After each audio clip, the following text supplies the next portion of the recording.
yangu rhythm iboyelele. Yes sir. Kona rhythm boyelele. Unizia one. Unongoni chelo chalia.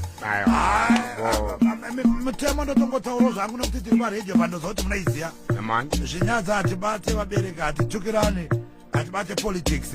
And 8 lines tichipanana mukana takanonakidzwa. Tikaona manakidzwa zvoti muda rimwe rhythm unokodaidza rimwe rhythm roti pasei robva rakandwa. This is the official Road to Cup Clash 2026 Killers of Cheapest Promotions, and it's all going down on the 29th of August. Zvanzi mukazoona manakirwa mati ngazviende kucage match zvamune mataura ndo zvinozoitika, but nhasi vauya kuzonakirwa nesu. Road to Cup Clash 2026 tana manobata rhythm. Ole uri mwaMaritanga Ove huru vanhu vakuru takadya nduru vese vanovenga vanopa mwaroga vachatopa mhanya kwete joga handizi type yanazano ndoga vakazokanganwa jira kwazindoga ende hatina nguva yekudonza mboga enda kuna Nigeria vonditi oga opo vondibhejera ungati njuga zvekunetsa kwachiyadzwa kunge shuga ngoma dziya dzakuputika sebhomba repatu brigade dzakudhuka ungati igrinedi baba saka hapana chekumirira mafadzi ngoma idzi vakutodzimirira dziri kuputika sebhomba repatu brigade dzakudhuka ungati igrinedi baba saka hapana chekumirira mafadzi ngoma idzi vakutodzimirira vachakamwa nedefense force kumhanya ngoma kuchimhanya full force tinge chiri serious kachawesi kuvhaura ipapo chichidonza pesi kudonza tambo kukakata maropes chijenerawo chine tumwe tumakops hapana kana patingaite tupops hapana patopo kupaka tumapokpon saka chagangwa nedefense force hove huru haina kupfeka air force patinomhanya ngoma baba isusatiswe loss muchazoona kumangoma titori maboss baba chimbocheka hosi unozoona wega kuti handidzi long nose ndasiyana nevaya vanoita criss cross ende muromo wangu handizore vanondisaidza papatani maruza nekuti Mbappe atambire mabhuza chibasa ichi ndoka chandakachuza temafanzi hobotembo mwanari joza nekuti pazvinhu zvese havandityisi havana moto sakani havandipisi asi pebhokai sakanini pano havandimisi aiwa pakaipa bhati zvaazvisekesi munozviziva hove huru ndepisi asi ndikatotsamwa ndinotoda zvemadhisi baba inini ndinenge Martin Chris vaudze ngoma kunge chingwa ndocheka mapisi voti ndiniva kuti handisi bvunza mukoma wangu zvisi inini ndinototi nikisi ndogona kuvarimisa kana musi ndiriti yabhorosi wowe haindinetse ndoipa munyongorosi ndobva ndaibata kole ndotoipakura pakaipa ndinoidya kunge mutakura nekuti palosi vaita meshi wowe haimbonetsa tongoipa makireshi tobva taibata totoiisa mupoto tobva taitora pano kunge huru saka chinzwa godfather batai mwana paipa akambopedzerwa wani namadhivhaipa azvitira ndove chimupfekedza idhaipa chazoona mega kuti inini ndakaipa saka masoja ekufoseta singagone kana kuvhurira munhu dhoketi buritsai ID tione muwallet baba nhasi ndokudzvanyirai mukoneti azviite mukona machahundidzvanye aiwa baba uyai panotipa mhanye ndiri koporokaini ini handizi faini handina kukurira kwawakabva kumamaini ndodonza tambo baba nini ndinodonza twaini ndotyora musanane ngoma ndinotyora spaini chivira tona ndipekiti mune hondo taurai neni muri kumhanya nakona ng'ale here muri kumhanya nahove huru uri kumhanya nani 0772162651 timu yangu iri pafacebook taura nenu kana uri wahove huru nyora kuti hove huru kana uri wakona ng'ale nyora kuti kona ng'ale nyora kuti sharks nyora kuti mauto uri panani. Well, it is official Road to Cup Clash 2026 kona ng'ale chimbo chitangone ikoko tokanda ngoma ndokanda chahwiriri wapfana vamondipa monda kunditisa mbiri ndova roko wabuda mudziwa nemasiriri ndokanda ngoma ndokomerera ngechipikiri hove huru inongotonga kumasvingo kunotinoidhaka kunge yambomwa kurongo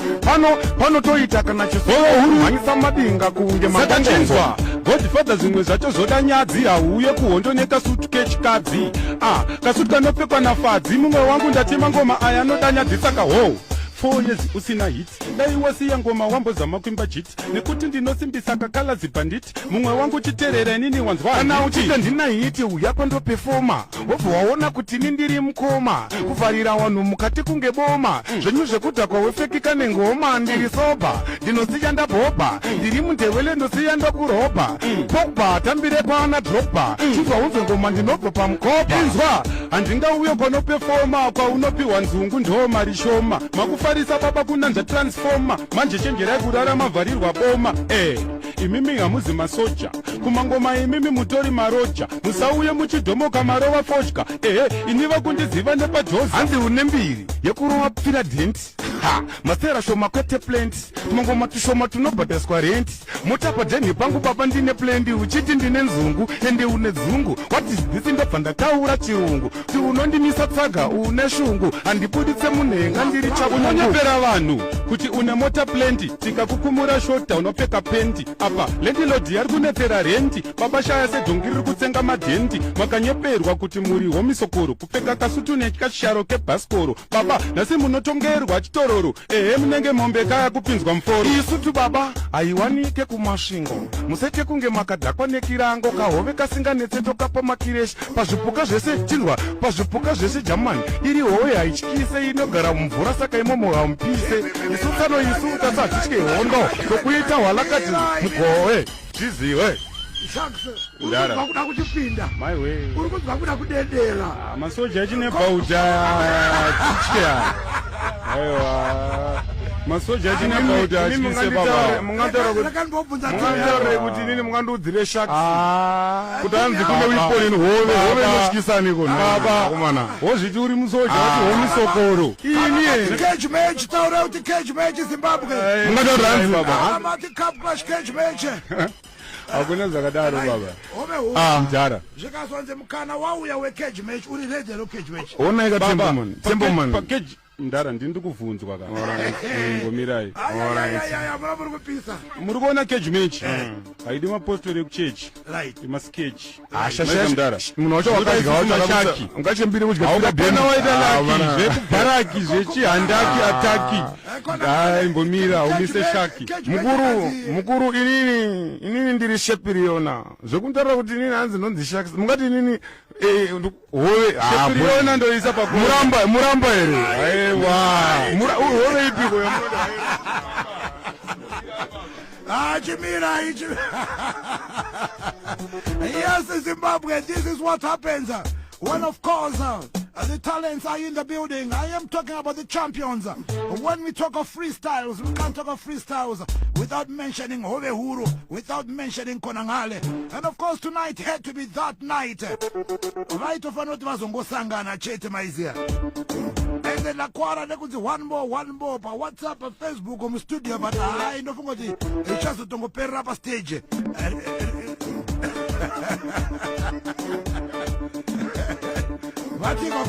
yaman kuti muone kuti inini ndiri mauto hove iyi hainetse hove kungoisa munyongorosi kana chineti takutodya sadza but manje shaki zvainoitaka inomedza bharaki rese iri 1 waizve saka hamunyongorosi pekaiogorosiausi kuona magogorosi yakamedza jona anga akadhaka aiwe bvumira iwe ndobva ndatomisa ipapo Zimbabwe ndimbotaura neni pa 0772162651 nepa Facebook kuti iwewe wati uri kumhanya nani pana Sharks pana Konangale mari yako iri panani. Well, Zimbabwe, that was that for tonight. I think abagaba nopana ngoimisira ipapo Sharks angaba dzakazorobatika pato ngoma platforms ese ziripo vakangonosecha Hove Huru anodziwana then mumaridhimu maridhimu tikupinda maridhimu tikupinda maridhimu mazhinji ari kubuda masongo edu munoona aripo handini kakona anongachida kukubhuka anongokubata futi pasocial media ipapo vanondibata pasocial media then ndine number futi dzefoni munogona kuti kana makasununguka mune aiwa 0718 443 548 0718 443 548 right Konangale inini ndida ngobvunza mubvunzo wani sati ndasiya nhamba dzangu papapa ndobvunza here ndobvunza wabvunza here mati ndobvunzwa kubvunza here mubvunza ndangobvunzawo maitiro angu tata kutokurambidza kubvunza alright aya alright inini ndonzikona ngale ndoteko bulawa inini kana mida kundiona pafacebook tiripo asi ndanozobatika padeni specially padeni chapchap munozobatika padeni pamba chapchap right musati maendaka yamani munoziva kuti mune muri timu yangu ka yamani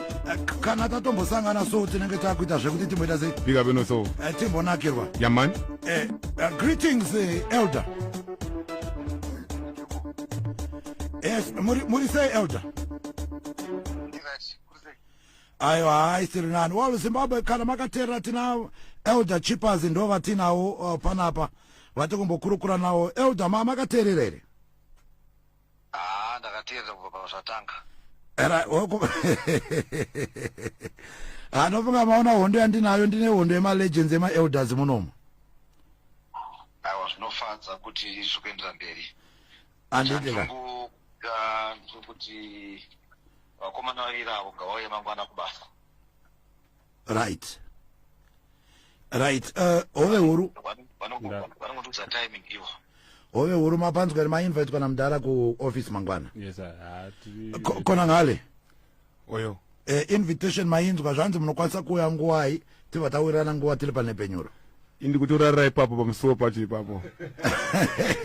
saka I think elder 12 o'clock hove huru 12 o'clock dzakanaka yamani saka I think elder vanosvikana 12 yamani aya respect ndenge ndakavamirira thank you so much elder.